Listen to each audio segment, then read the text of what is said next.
School থেকে ফেরা এক সুন্দর সকালে একজন ভাই ও বোন স্কুল থেকে খেলতে খেলতে বাড়ির দিকে যাচ্ছিল। বোনটির সাথে ছিল তার প্রিয় তোতা। হাঁটতে হাঁটতে হঠাৎ মায়ের অসুস্থতা ও মেয়েটি দেখে তার মা অসুস্থ অবস্থায় কুয়া থেকে জল তুলে বাড়ির দিকে যাচ্ছিল। মায়ের হাতে ছিল একটি হাঁড়ি কলসি। চলার পথে কাদার মধ্যে পা পিছলে যায়। মায়ের হাত থেকে হাঁড়িটা পড়ে যায়। হাঁড়ি ভেঙে যায়, জল মাটিতে ছড়িয়ে পড়ে। মা খুব দুর্বল হয়ে পড়ে। মেয়েটি দৌড়ে মায়ের কাছে আসে। মা, কি হয়েছে? তোমার শরীর খুব খারাপ লাগছে কেন? মা দুর্বল কণ্ঠে, বেটি, আমার শরীরটা খুব খারাপ। তুই কুয়া থেকে জল নিয়ে আয়, আমি বাড়ি গিয়ে বসছি। মেয়েটি কথা মেনে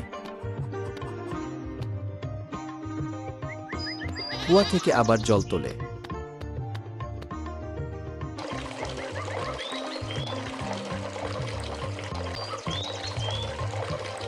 হাঁড়িতে জল ভরে বাড়ির দিকে যায়।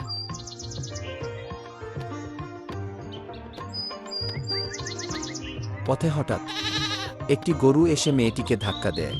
মেয়ের হাত থেকে হাঁড়ি পড়ে যায়। জল আবার ছড়িয়ে পড়ে। মেয়েটি আবার হাল ছাড়ে না।